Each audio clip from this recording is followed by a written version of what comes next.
తాకట్లో ఉన్న బంగారాన్ని విడిపించి ఆ రోజున మార్కెట్ ధర కట్టి మిగిలిన డబ్బును మీకు అందిస్తుంది కొమ్మూరి గోల్డ్. అండ్ చిరుత సినిమాకి మీ కాంట్రిబ్యూషన్ ఏంటి? ఫ్రాంక్లీ నేను ఒక 2-3 సాంగ్స్ చేశాను. 2-3 సీన్స్లో నేను కొన్ని ఎఫెక్ట్స్ లాంటివి ట్రై చేశానండి. కొన్ని కామెడీ సీన్స్ ఆలి బ్రహ్మానందం గారి సీన్ టచ్ చేసినప్పుడు షాక్ ఎఫెక్ట్ లాంటివి వస్తాయి. అదొకటి జగన్నాథ్ గారికి, పూరి గారికి నచ్చింది. అండ్ ఆ టైంలో నేను చందమామ చేస్తుండే, చిరుత చేస్తుండే, అండ్ యమదొంగకి ఒక చిన్న పోర్షన్ షూట్ చేశాను. ఫాలోస్ సాంగ్ వీరమణి గారు అబ్బాయి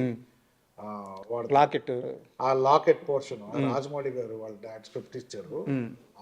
దాంతో ఆ రాజమౌళి గారు సూపర్విజన్లో I was shooting something shoot చేసాం. అదే ఒక చిన్న డిఎస్ఎల్ఆర్ సోనీ కెమెరా ఇచ్చారు అప్పుడు, హెచ్డి కెమెరా సంథింగ్. సో నేను సందీప్ గున్నమ్మని గంగరాజ్ గారు వాళ్ళ అబ్బాయి, ఆయన డిఓపి అదే కెమెరా వర్క్ చేశారు. So we both were doing. ఈ టైంలో నేను ఆల్రెడీ 2 ఎడిటర్స్ ఉన్నారు చిరుతకి, వర్మ ఉన్నారు. మోస్ట్ ఎడిట్ వర్మనే చేశాను actually. I did 3-4 songs and ఫైట్లో కొంచెం అటు ఇటు ఏదో ఫస్ట్ ఫైట్ సెకండ్ ఫైట్ కొంచెం చేశాను. దాని తర్వాత నేను లాస్ట్కి నేను తక్కువగా చేశానండి, టైటిల్ అవసరం లేదులేండి, వర్మకి క్రెడిట్ ఇచ్చేసేయండి అని చెప్పాను. బట్ అప్పటికే లేదు ప్రింట్ చేసేసాము, ఇంకా ఇప్పుడు అవ్వదన్నారు. సర్లే ఓకే అని చెప్పేసి ఇంకా ఐ డెంట్ కాంట్రిబ్యూట్ మచ్. ఒక 20% ఎంతో చేసి ఉంటాను నాకు తెలిసి. ట్రైలర్ చేశాను అంతే, ఫస్ట్ టీజర్ వచ్చింది, అది ఒకటి చేశాను. ఇక్కడ నాకు చిన్న డౌట్. యాక్చువల్గా రామ్ చరణ్ మీకు చాలా చిన్న వయసులో క్లాస్మేట్. మీరు ఈ సినిమాకి పనిచేసేటప్పుడు చరణ్ అంటే ఆ చరణ్ ఈ చరణ్ కలిసి మాట్లాడుకోవడం, ఆ ఎక్స్పీరియన్స్ షేర్ చేస్తారా? అసలు చిరుత టైంలో ఏం జరిగింది? చరణ్కి నాకు అంటే టైం టు టైం కలుస్తూనే ఉండే. ఏదో ఒక అంటే హైదరాబాద్ వచ్చిన కొత్తలో నాకు ఎవరు తెలియదు. ఓకే. సో నేను చరణ్నే కలవడానికి వెళ్ళాను. బట్ లైఫ్ ఇక్కడ కొంచెం కాంప్లికేటెడ్. చెన్నైలో చాలా సింపుల్గా ఉండేది. ఇక్కడ బయట వస్తే ఎక్కడ పీస్ఫుల్గా ఎక్కడ చాట్కి వెళ్దాం అన్నా కూడా తినిచ్చేవారు కాదు పాపం మనోడిని, రామ్ చరణ్ గారిని. కానీ నాకు రామ్ చరణ్లో ఒక విషయం నాకు ఏం నచ్చుతుంది అంటే, నాకు 4th స్టాండర్డ్ నుంచి ఎలా గుర్తుకున్నాడు ఇప్పుడు అలాగే ఉంటాడు. ఓకే. సో సక్సెస్ ఫేమ్ అనేది ఆయన చేంజ్ చేయలేదు. So that is one great. అది అలా ఉన్నోళ్ళు చాలా గ్రేట్ అని నా ఫీలింగ్ యాక్చువల్లీ. సో చాలామందిని చూసి నాకు ఇప్పుడు నేను స్కూల్ టైంలో ఎలా ఉన్నానో మ్యాక్సిమం అంతే. మన ఎక్స్పీరియన్సెస్ చేంజ్ అవుద్దేమో కానీ, మన కొన్ని ఆస్పెక్ట్స్ చేంజ్ అవుతాయేమో కానీ మన మనిషి లోపల ఉన్న సోల్ మారదు. Correct. Tej is one of the same people. ఇంకా 4th స్టాండర్డ్లో ఉన్నాడు అనుకోండి, అది వేరే మానసికంగా. బట్ చరణ్, నేను లాస్ట్ చరణ్ని కలిసిన టైం వాజ్ గోవిందుడు అందరు వాడి time. Okay.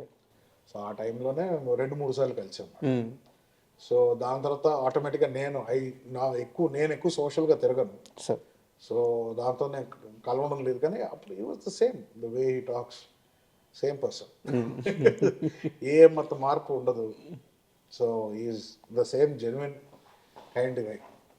So that is one thing I really like. So Chirutha కూడా ఫస్ట్ నన్ను చరణే వచ్చి అడిగారు ఫస్ట్. ఓకే. వచ్చి ఇలాగ ఎడిట్ చేస్తామని అడిగాడు. చేస్తానని చెప్పాను. దాంతో వెళ్ళినప్పుడు చెప్పారు 2 ఎడిటర్స్ ఉన్నారు, సో కొన్ని పోర్షన్స్ నువ్వు, కొన్ని పోర్షన్స్ ఆయన. Okay fine, what ever we can do. But I feel నా టైటిల్ అనవసరంగా వేసారనిపిస్తుంది ఇంకా ఉందని. ఎందుకంటే మనస్ఫూర్తి కాంట్రిబ్యూట్ చేయలేదు నేను అసలు. మీడియా పైన కోపం వచ్చిన క్షణం గుర్తుందా? మీడియా పైన కోపం రాదు నాకు. వచ్చింది. నాకు వచ్చే కోపం అయితే ఓన్లీ పీపుల్ మీద ఉంటుంది. ఇప్పుడు ఒకళ్ళెవరో స్లిప్ అయ్యారని చెప్పి I can't completely dismiss all the media people కదండి. సాయి తేజ్ గారి యాక్సిడెంట్ అప్పుడు పర్సనల్గా చాలా సఫర్ అవ్వలేదా మీరు? 100% అయ్యాము. ఎందుకు అవ్వలేదు? తినేసింది లోపల. ఫోన్ స్విచ్ ఆఫ్ చేసేసుకొని. అవును, ఆఫ్ చేశాను. 100% ఆఫ్ చేశాను నేను. ఏమని ఆన్సర్ చేస్తాను నేను అప్పుడు? ఏం క్వశ్చన్స్ అడుగుతారు? బట్ వచ్చిన వాటిల్లో కూడా సాయి తేజ్తో పాటు నరేష్ కొడుకున్నాడు. అవును, ఇద్దరు కలిసి అంటే 400 కిలోమీటర్స్ వెళ్ళారు. తర్వాత 400 కిలోమీటర్స్ బైక్ ఇండియాలో. తర్వాత కాలంలో ఇవన్నీ అబద్ధం అని తేలింది కాబట్టి సరిపోయింది, కానీ ఇద్దరు తాగున్నారు. ఇట్లాంటివన్నీ వందల పుకార్లు వచ్చినాయి. ఎలా హ్యాండిల్ చేశారు? రోడ్ మీద మట్టి ఉంటే తాగనవసరం లేదు, చవన్ బ్రష్ చేసుకున్న పడిపోతారు కింద. ఫస్ట్ ఆఫ్ ఆల్ డ్రింకింగ్ నేను చెప్తానండి, నేను కాలేజ్ టైంలో తాగేవాడిని అండి బాగా. ఓకే. ఎందుకు? ఎవడి కెపాసిటీ ఎక్కువ ఉంది ఫ్రెండ్స్ మధ్యలో, ఈ ఒక కామెడీ పేర్ ప్రెషర్ వల్ల. But I never enjoy drinking. ఏదో ఏదో కలిస్తే ఫ్రెండ్స్తో కలిసినప్పుడు నేనుగా వెళ్ళి తాగేది అండ్ తాగేయడానికి ప్రోగ్రాంలు వేసుకునే ఇది కాదు. Okay, I don't know, I'm a smoker, sir I smoke till today. నేను ఎప్పుడు క్విట్ చేస్తాను నాకు తెలియదు. అదొకటే నాకు ఇస్తుంది ఆనందం.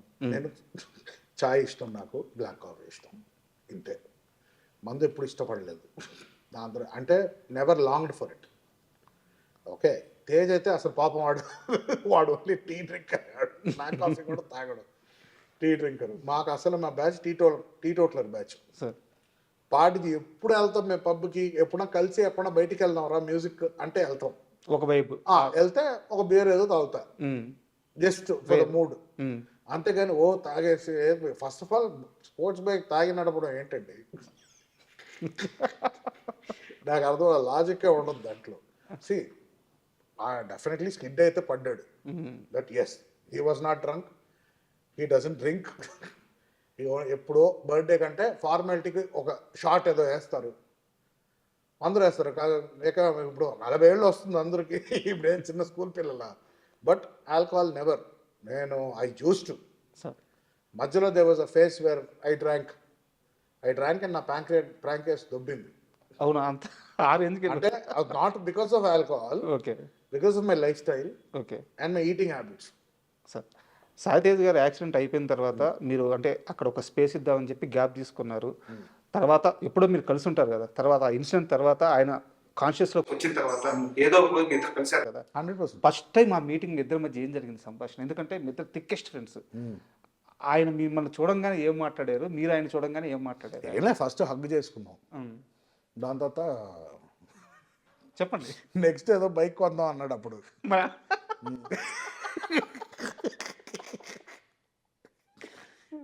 సో ఆ మోడల్ పేరు చెప్పి నెక్స్ట్ ఏంటి ఇదా, 400 కిలోమీటర్స్ ఎలా వెళ్ళేవారు నువ్వు స్ట్రీట్ ట్రిపుల్ బైక్లో అడిగా. తెలుసా ఆయనకి మీడియాలో అంతా ఇదంతా నడిచింది ఆయనకి తెలుసా? తెలుసు. పాపం రికవర్ అయ్యే టైంలో రికవర్ అయ్యేటప్పుడు చాలా మెంటలీ డౌన్ ఉంటారు పేషెంట్స్. సో బాడీ డౌన్ ఉంటుంది, ఎనర్జీ లెవెల్స్ డౌన్ ఉంటుంది. ఎందుకంటే మనోడే ఏజ్డ్ పర్సన్ కాదు కదా, ఈ వాజ్ యంగ్, యాక్టివ్, ఎవ్రీథింగ్. ఇప్పుడేంటి బ్రెయిన్ రెస్పాండ్ అవ్వడానికి టైం పడుతుంది, స్పీచ్ ఇంపైర్మెంట్ ఉంది. సో లోపల మానసికంగా నాకే ఒక 2-3 సర్జరీస్ తర్వాత రికవర్ అయ్యే 15 డేసే చాలా చిరాకుగా ఉంటుంది. ఏం చేయలేకపోతున్నాం, బయటికి వెళ్ళలేకపోతున్నాము, బెడ్లోనే పడుకోవాలి. పాపం అన్ని రోజులు ఈ was there on the bed. So will be frustrated. So వచ్చాక అది కన్సోలింగ్ ఇవన్నీ ఎవడు చేయకూడదని నా ఫీలింగ్. అండ్ నా గురించి తెలుసు, నేను ఏది సీరియస్గా తీసుకోవాలని తెలుసు, unless it is death. But మీలాంటి ఇద్దరు ఫ్రెండ్స్ కలిసినప్పుడు అది ఏ సిచ్యువేషన్ అయినా చాలా ఫార్మల్గా అయితే ఉండదు. ఫార్మల్గా ఎప్పుడు లేదు, ఏదైనా ఎక్కువ నవ్వుకుంటాం, లేకపోతే కోపాల్లో ఉంటాం, అంతే. తిట్టుకుంటాం. మీరు చెప్పారా రే ఇన్సిడెంట్ తర్వాత నా బైక్స్ అని అమ్మేసాడు నాన్నని? వాడికి చెప్పలే, అమ్మాయి అయిపోయింది, బైక్స్ ఏమైంది అన్నాడు, అయిపోయినాను, ప్యాకప్. ఏం సార్ మీ ఇద్దరి మధ్య అంత థిక్ రిలేషన్, అంటే అది ఫ్యామిలీ బాండింగ్ లాగా అయిపోయింది, ఎలా సెట్ అయింది అంత స్నేహం ఇద్దరి మధ్య? ఇప్పుడు మీరు అడిగిన క్వశ్చన్కి స్క్రీన్ ప్లే ఆఫ్ లైఫ్ అంతే.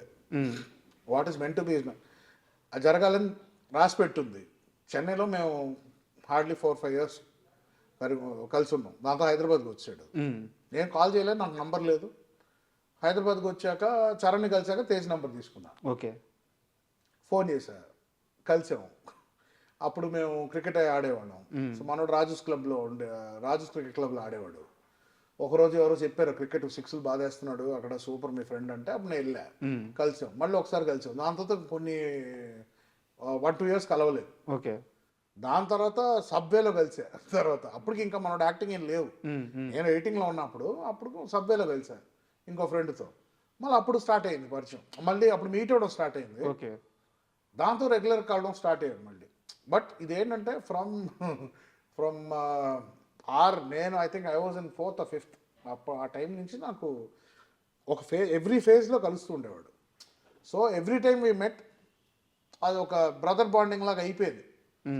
అంటే చిన్నప్పుడు ఆ 4-5 years వాడిని బాగా టార్చర్ పెట్టా క్రికెట్ నేర్పించాలని, కొట్టేవాడిని, తిట్టేవాడిని. అవునా? వీడు రాడనుకునేవాడు, మళ్ళీ ఇంకా వచ్చేవాడు మళ్ళీ. ఉమ్. ఇదే లేదు నేను బాగా ఆడతానని చెప్పి వచ్చాడు. అప్పుడు అదేదో పెద్ద నేను కోచ్ మనోడు, బట్ ట్రైనింగ్ అయితే చాలా ఇంటెన్స్గా ఇచ్చేవాడు ఆ టైంలో. అయితే మీ ప్రభావం ఆ షాట్లన్నీ ఏమో అది వాడిని అడగాలి, నాకు తెలియదు. అడగాలి ఎవరు. మామూలుగా కొట్టడు బాల్ని. అవునవును, బాగా కొడతాడు, గట్టి కొడతాడు. దాంతో దాని తర్వాత ఇక్కడ రావడం, ఇక్కడ ఇక్కడ కలిసాక ఫస్ట్ 2 times జస్ట్ కలిసాం అంతే, మాట్లాడుకున్నాం, అయిపోయింది. ఎప్పుడైతే ఆ సబ్వేలో కలిసామో అక్కడి నుంచి daily, this was in 2001 or 2004 అనుకుంటా. 2004-5లో కలిసాం. ఇంకా అక్కడి నుంచి ఇప్పటి వరకు కంటిన్యూస్గా, ఇంకా గ్యాప్ లేదు.